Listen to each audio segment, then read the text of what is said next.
Olá, pessoal, tudo bem? Nós somos as Primas da Bright Straße e hoje continuamos lendo Montanha Mágica de Thomas Mann. Sim, estamos aqui nesta leitura grande, né, Malu? Enorme, Enorme, enorme. essa montanha é alta, viu? Mais um calhamaço das Mais primas. um calhamaço. Ah, Estamos numa fase de repouso. Portanto, se você está aí ex- também descansando e aproveitando a leitura com a gente, não se esqueça de dar o like, de se inscrever no canal, caso não seja já inscrito, e de e recomendar essa ativar o leitura. sininho. Ativar o sininho, exatamente. E recomendar, porque tem bastante gente chegando, bastante, né? A gente fala tem bastante, mas toda semana sempre chega gente nova. E lembrando que o nosso pace aqui é bem devagarinho, então a gente quem gosta e quer acompanhar a leitura com a gente ainda tem tempo de começar. Não estamos tão E é adiantadas bem assim. tranquilo. É bem tranquilo. É bem tranquilo. Sim. Bem mais tranquilo do que eu jamais imaginei.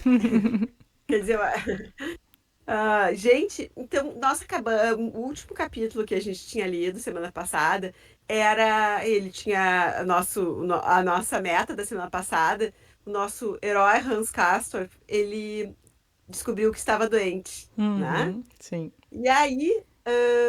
E aí, agora aí foi recomendado 3 semanas de repouso absoluto para eles tentarem descobrir o diagnóstico dele, né? Uhum. Então ele ficou só no quarto, recebendo comida.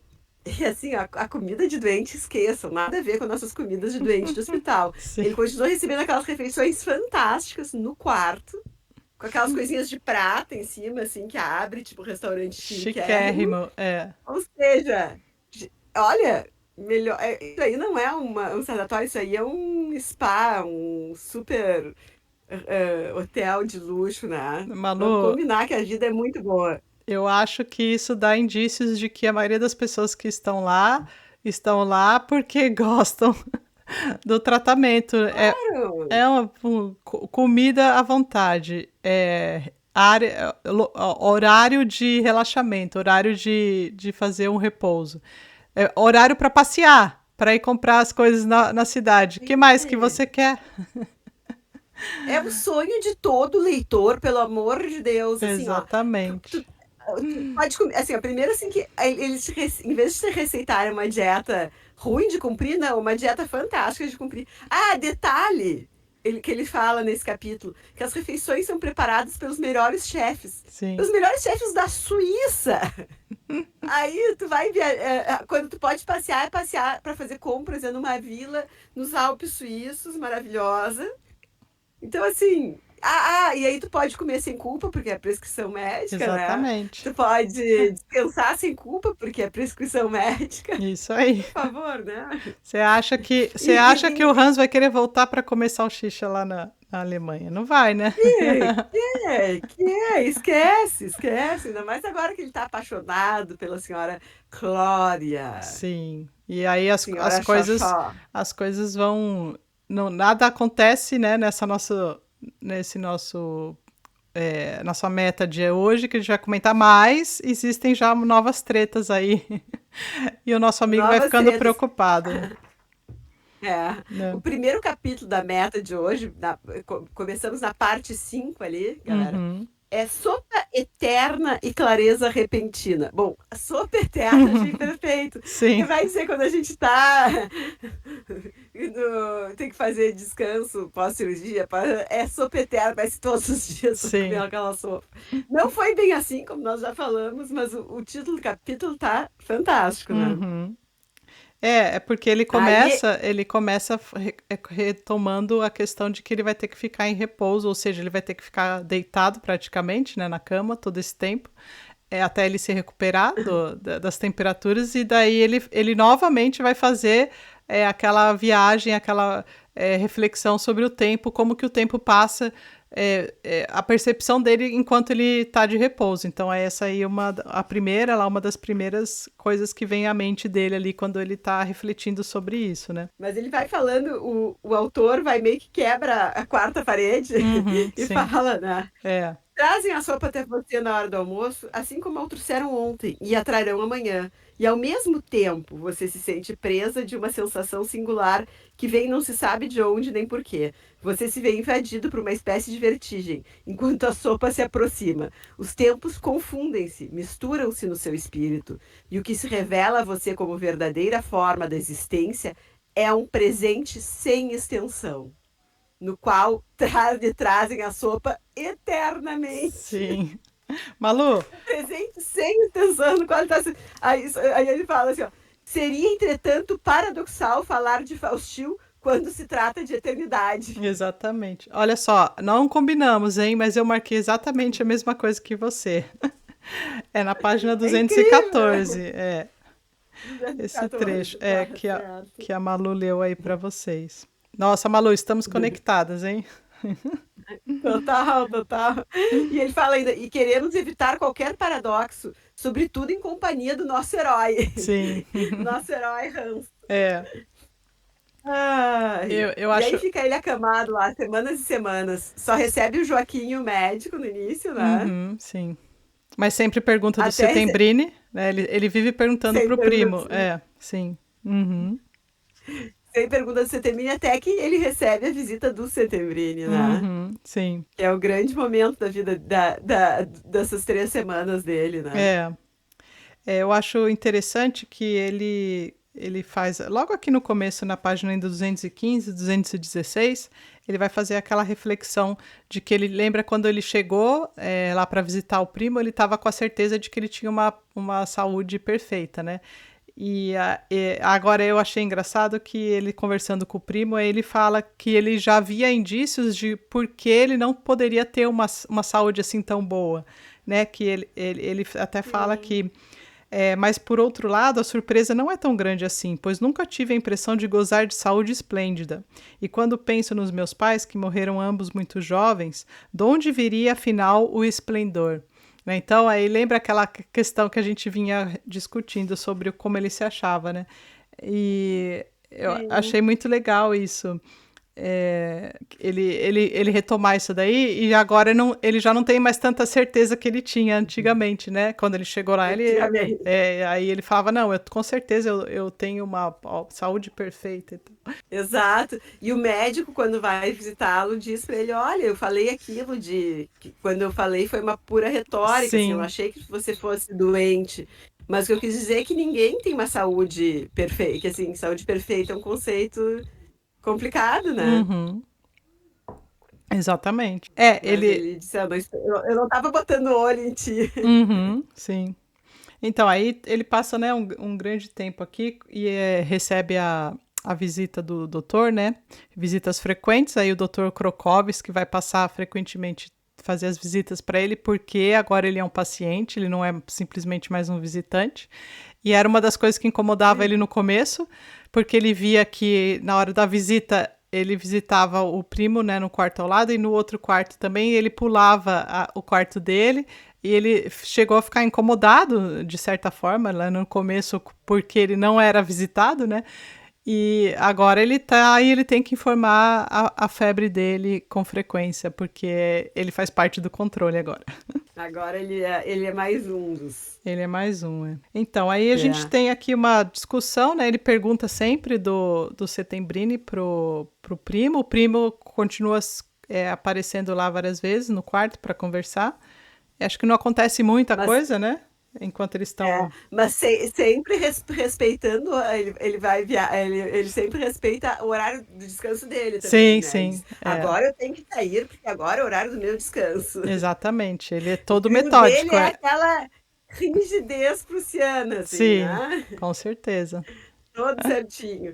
Ele faz também ali mais adiante uma reflexão que eu acho que é bem isso, assim, do Russian Wait da viagem, né? Que a Uhum, gente espera no trem, espera, né? Hoje em dia isso é muito assim, a gente sai correndo para o aeroporto, fica lá esperando horas pelo avião. sim. Depois fica esperando horas para chegar no lugar. Uhum, Então essas coisas de onde o tempo, onde a gente mais vê, assim, verifica o tempo, como o, o tempo que corre o tempo, né? sim, exatamente.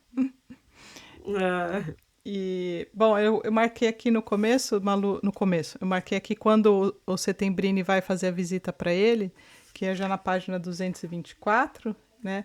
Não, 225 ali, ele sempre pergunta, mas aí quando ele tá lá conversando com o Setembrini, aí ele fala aqui no 226. Pode-se dizer que o senhor terminou o noviciado e acaba de professar os votos, né? O Setembrini está tirando sarro dele.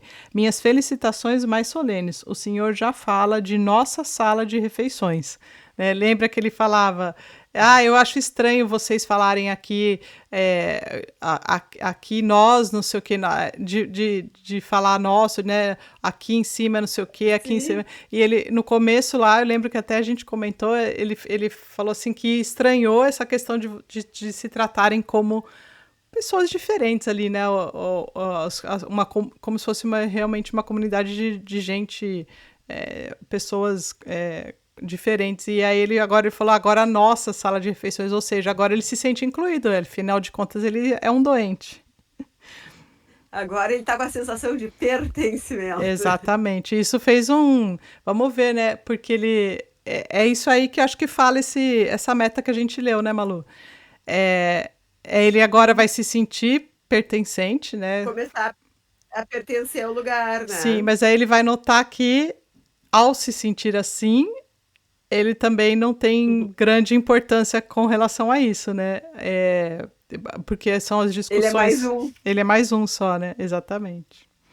E até é injuriado por ser mais um ali que não está tão doente, né? Ah, sim, porque aí eles falam de uma certa hierarquia, assim, Isso, que quem tá doente de exatamente. verdade é mais respeitado, né? Eu acho que é até agora, nessa conversa mesmo, acho que na página 230 aqui, né?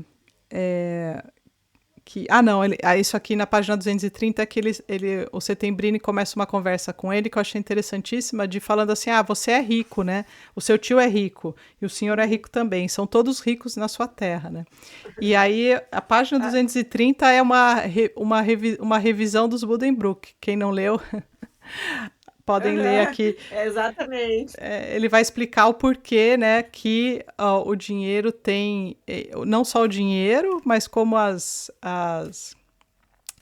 os costumes, e demonstrar que se tem riqueza é mais importante do que necessariamente tem. Então, é por isso que aqui fica aquele negócio de você lembrar os Buddenbrook justamente por questão da decadência, né? Da decadência. É, Exato. E ele fala que na Alemanha todo mundo é rico, viu, Tati? você viu, então? Tá, ó, você tá com tudo aí.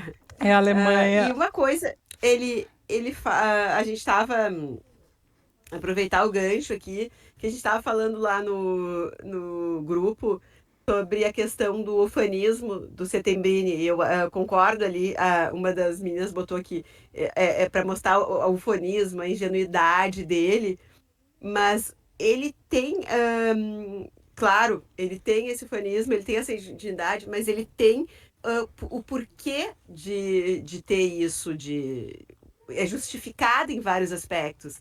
Ali, eu não sei se vocês lembram, quando ele fala da tecnologia como uma coisa que vai unir os povos e unir as pessoas, e isso aí ele vê de uma forma boa, ele tem essa razão. Porque a Jéssica, eu acho, colocou aqui, ela abre, na realidade, ela abre um poço entre as pessoas, porque tem gente que tem acesso e outros que não. Eu acho que tem esse lado também. Mas tem um lado da tecnologia que é o que a gente vê hoje em dia, assim, né? De que atinge. Todo mundo tem acesso a muita coisa que não tinha antes. Uhum. E claro, e o Settembrini traz muito isso. Eu não lembro aquela primeira discussão dele que ele diz: "Nós, os italianos, fazemos a cultura e tal, e vocês com a sua técnica nos ajuda a difundi-la". Uhum. Ele se referia muito na época, ali ele cita muito a prensa de Gutenberg, né? Sim. Porque a gente sabe que daí é uma coisa histórica, assim, uma coisa um pouco maior que ele fala, tipo, antes de ter essa tecnologia, isso aí é inegável, a sabedoria era de acesso mínimo e depois, com aquilo, os livros foram se popularizando, etc, etc. Sim. Então, claro, a gente tende muito a trazer para o nosso pro nosso lado, que às vezes a tecnologia realmente, assim, tem gente que tem acesso a tecnologias, assim, principalmente na saúde, né? Uhum. Que outros não têm. Mas essa coisa de fusão cultural, eu acho. E claro, sem dúvida, o Settembrini é um feminista, né? Sim, Mas alguém tem que ser sonhador nesse mundo. alguém, né? É verdade. E o É. Settembrini é o cara das discussões aqui, né? Tanto que. Ele quer pintar, ele quer pintar um mundo, ele quer acreditar, que eu acho que isso muita gente acreditava naquela época, que a gente estava entrando, o mundo, né, no caso, estava entrando numa era tecnológica, de uma era bonita, assim. Ninguém pensou que daqui a pouco vai ter uma guerra, vai ter outra, e a gente vai ter um obscurantismo horroroso. Uhum, sim. Mas não, né? A ideia, né? É. Isso aí a gente vê naquele a biografia agora me faltou do vienense, a Viena no início do século, Ah, que ele era isso, assim, do Zweig, do Stefan Zweig. É. Zweig. É Uhum, isso, eles sim. tinham aqui, ali ele retrata bem, a gente não tinha essa ideia, a ideia que a gente tinha é que os povos iam, não tinha, ele conta uma coisa que eu acho incrível, não tinha passaporte, não Sim. pediam passaporte nas É. fronteiras. Ele fala que Então ele, vocês inclusive, foi pensam, aos né? Estados Unidos sem passaporte, né? Ele fez a viagem, voltou e tudo. Vocês pensam que mundo maravilhoso. Então, assim, Sim. ele tinha motivos para ter esse ufarismo, assim, Uhum, né? sim. Se achavam entrando numa era fantástica, Uhum, né? Não pensaram que ia dar tantos passos para trás, né? Em tão sim. pouco tempo, em tão poucas décadas. É. Mas é isso, viajando aqui, viajando, tem que viajar Viajando. também, pô. Estamos viajando. Mas eu achei, na mesma página aqui, 230, né? Depois Vamos voltar à Terra. vamos voltar, né? Depois do Hans explicar que que lá é tudo muito cruel. Então, você veja que ele fala assim, ele descreve como é a sociedade lá e como que você tem que se comportar para você fazer parte ali, né, de sua casa ser frequentada e casar suas filhas, ou seja, tem um padrão a ser seguido ali que vai entrar em decadência, que é o que a gente justamente vê nos Buddenbrook e vê em vários outros... em vários outros romances aí da época, né? Mas aí eu acho engraçado que no final da página o Settembrini, aqui sempre muito sagaz, ele vai falar assim: sabe, o senhor, meu caro engenheiro, o que quer dizer perder-se para a vida? Eu sim, eu sei. Vejo isso todos os dias aqui. Ao cabo de 6 meses, o mais tardar, o jovem que chega aqui, e são quase sempre jovens os que chegam, já não tem outra coisa na cabeça que não o flerte e a temperatura. E depois de um ano, quando muito, ele já não é mais capaz de pensar em outra coisa e passa a considerar cruel qualquer outro pensamento, ou defeituoso e ignorante, melhor dizendo. Ou seja, ele fala assim, os jovens, a maioria que chegam lá são jovens, eles só chegam lá, passam a só pensar, né, em flertar com as pessoas. E aí, e temperatura, né, que é o que eles fazem ali, medir a É, temperatura todo o tempo. todos já mexeram a temperatura. Isso, e ele acho que ele faz meio que uma crítica assim que depois de um tempo essas pessoas que estão lá já não conseguem, já não meio que perdem a capacidade de refletir sobre as coisas. E eu não sei se ele está, com certeza acho que é uma crítica ali aquela sociedade que chega ali também e passa esse tempo ali, entendeu?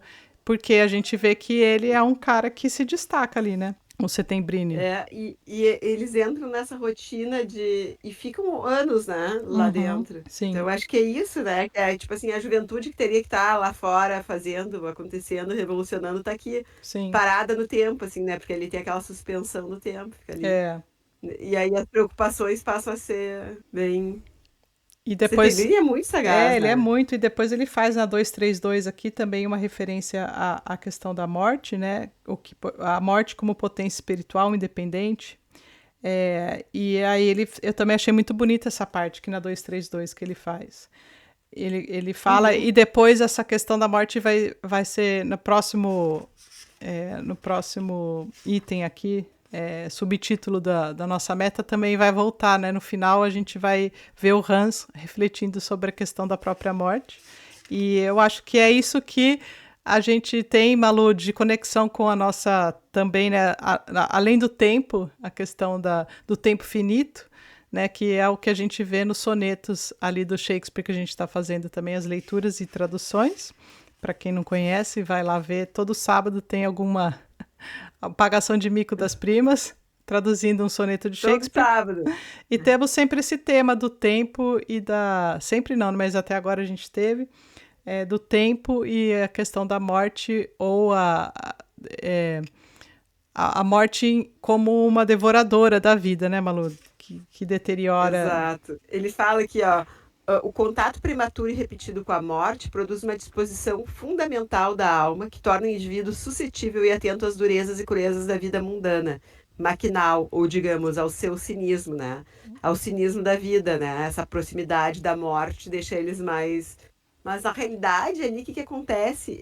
Tem essa proximidade da morte, mas ao mesmo tempo a morte, para muitos desses, principalmente os jovens que têm saúde, né? Que tem mais não vem nunca e acaba entrando nesse platô que eles ficam, né? Uhum, sim, E aí só sim. querem saber de paquerar e ver o termômetro. Exatamente. Aí eu tô aguardando, Malu, tô curiosa para continuar lendo, para ver o que vai acontecer aqui, porque o negócio está esquentando, né? Mas vamos lá.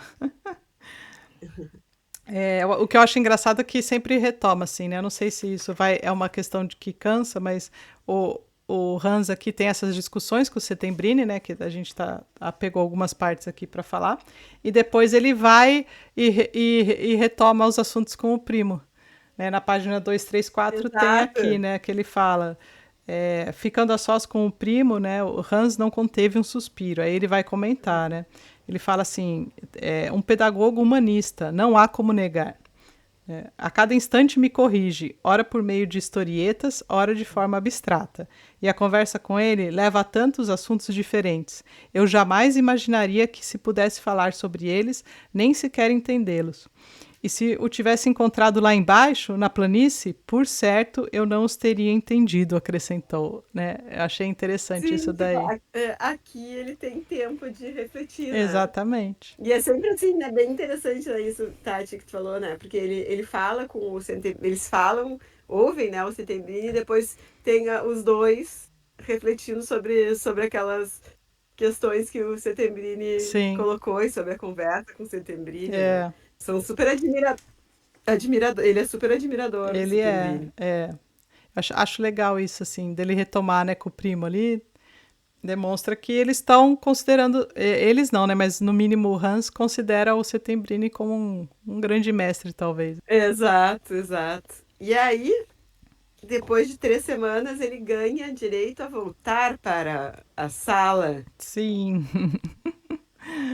Aí ele volta para a mesa e ele fica apavorado. Ninguém deu bola que ele voltou para a mesa, ninguém, né? exatamente. Ninguém deu as boas-vindas de volta para ele. E aí Uhum. ele começou a se dar conta de uma coisa, que as pessoas não estão dando bola porque para elas não parece que passou tanto tempo, né? Sim, sim. Mais uma vez a relatividade do tempo, Uhum. né? Exatamente. E É. aí, é aí que ele faz. A gente já entrou nessa parte que se chama Meu Deus, eu vejo, né? E É. é aí que ele faz essa reflexão sobre qual é o papel, qual é a posição dele lá, né? O levemente doente. Existem um desdém com relação aos levemente doentes. Ué, E dos doentes, próprios não. levemente doentes também. Ou seja, a gente está enxergando ali uma coisa que a gente vê Preconceito em todo lugar, né? que aí é que a gente vê em todo lugar, as pessoas desenhando aquilo que elas são, né? Sim, exatamente.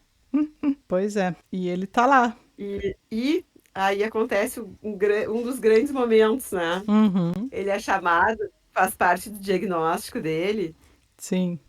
fazer um raio-x do pulmão, né? Uhum, Então ele é chamado para isso e a gente termina a nossa meta com eles indo na sala do raio-x, uhum. enco- entre outras pessoas que estão esperando para fazer o retrato do raio-x. É a senhorita Xoxô, a senhora Xoxó, a Xoxá. Cláudia. Sim. Então tem esse emocionante encontro deles na saia do raio-x. Uhum. Tem uma super reflexão dele quanto a essas fotografias do corpo, né? Tem, Isso eu achei E legal. tem esse detalhe, né, que o médico, que é o mesmo que vai estar lá recebê-los e tal, ele também é pintor, e a Sim. gente fica sabendo que ele está fazendo o retrato da Cláudia. Uhum. Aí ele faz ele fica com ciúminho, né? Porque a Cláudia posa pra ele Sim. uma ou duas vezes, não sei quantas vezes por dia ou por semana. Então tem essa parte do ciúminho dele, mas ele faz essa reflexão de que ao mesmo tempo que ele pinta ela por fora, ele tá tirando os retratos dela por dentro, né? Uhum. Sim. Achei bem, bem interessante esse finalzinho aí dessa meta. Ele, que nem a Malu falou, eles se encontram ali, né? E os ciúmes dele já vem também. Ele já vem com ciúmes também de um rapaz que ele chama de o jovem de Mannheim, né? Que também tá lá. E que ele já percebeu que também olha para Cláudia lá como se fosse Olhos de cobiça. exatamente. E ele já se sentiu incomodado com isso, mas não tanto porque ele vê que ela não liga para ele e vê que ele na verdade acha que o rapaz é bem assim, não vai atrair a atenção dela. Mas, porém, ele fica realmente bem transtornado com a relação ao médico aí fazer essas as pinturas, né? Ou as fotos da senhora Xoxai. Da senhora Xoxó. E uma hora quando ela chega porque eles estão numa sala de espera esperando pelo exame, né? Uhum. Aí ele vê nela os olhos do cara que ele era apaixonado no colégio, É né? verdade, sim. Chegou ela com os olhos de fulano, achei bonita É, essa. Ele, sim. ele se lembra, né? Esse cara tá sempre presente. E uma coisa, assim, eu me lembrei muito da prima Evandra, né?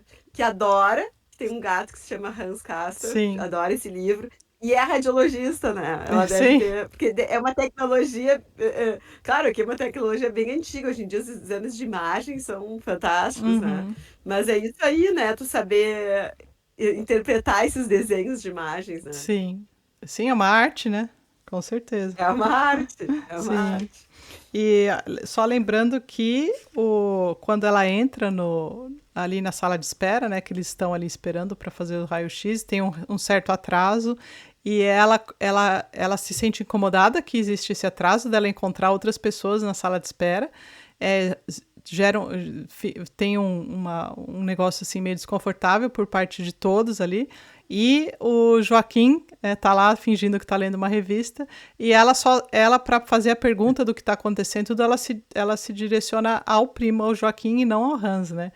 E achei engraçado porque ele fica com esse negócio de porque ela falou com ele, né? Não se, mas assim, ele Não falou não comigo, falou mas comigo, ele entende porque por duas. Eu achei muito engraçado. Eu até agora não tô achando aqui, né?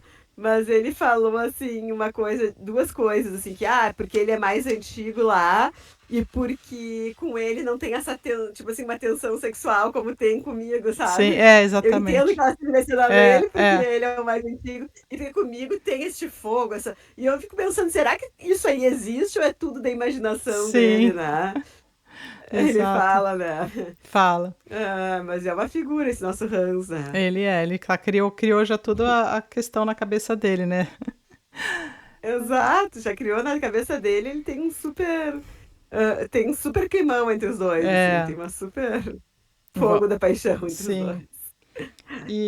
Bom, E aí ele entra pra fazer pra fazer o raio-x. uhum, O médico brinca com ele, é médico, aquele ele é bem, como é que a gente diz, espirituoso, sim, uhum, e diz que aquilo vai ajudar a eles descobrirem, né, o que ele tem, né? sim.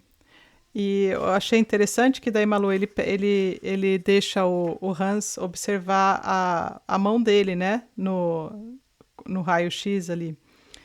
E, Sim, e quando ele tem essa visão, é que ele fala, né? Que ele, pela primeira vez na vida, é a página já 254, o final da meta. Pela primeira vez na vida, compreendeu que estava destinado a morrer. Enquanto isso, sua fisionomia tomou aquela expressão que costumava assumir quando ouvia a música, expressão bastante tola, sonolenta e piedosa, com a boca entreaberta e a cabeça inclinada para um ombro. A questão dele se enxergar como lá um esqueleto, né, ter a visão de por dentro, ele se imaginou já como morto, né? Aquilo, é a associação de imagem que ele teve, e essa questão dele ficar, da expressão dele com relação a isso, é que eu acho interessante no Man, que é sempre assim, dele colocar essa descrição desses momentos reflexivos, mas assim, fisicamente, né? Com a boca entreaberta, com o pescoço meio pro lado, não sei o que. Isso aí, assim, aí quando eu leio, assim, eu acho demais, acho muito legal. Não, ele escreve maravilhoso. E ele dá o fecho, assim, daí tu vê por que que aquele capítulo é aquele nome, o que que, né? Sim, não, É não muito sobra bem nada, né? feito, né? É. É. Ele fala aqui também antes, ele lançou um olhar para dentro de seu próprio túmulo, né? Ele viu antecipado pela força dos raios o futuro trabalho da decomposição. O jeito dele descrever o que ele está vendo ali, né? Que o Hans está vendo a própria imagem dele ali no raio-x é fantástica, como que o Thomas Mann descreve aqui. Né? É. Ó, Hans tampouco se cansava de olhar a forma sepulcral de Joaquim, seu esqueleto, essa armação descarnada, esse escanifrado memento mori. Sentia-se cheio de devoção e de terror. De devoção e de terror. E o memento mori, né? A gente tem que se lembrar que vai morrer para aproveitar a vida, né? Pro carpe diem. Sim, exatamente. Assim terminamos, minha gente. Já com É vontade de isso ir para a aí, gente. próxima. É isso aí. Muito bom, muito bom. Sim. Boa semana. Sábado nos vemos com os nossos sonetos falando de amor, de morte, de eternidade. Isso aí. E semana que vem estamos aqui para continuar nosso Thomas Mann. Até Boa a semana! próxima. Boa semana.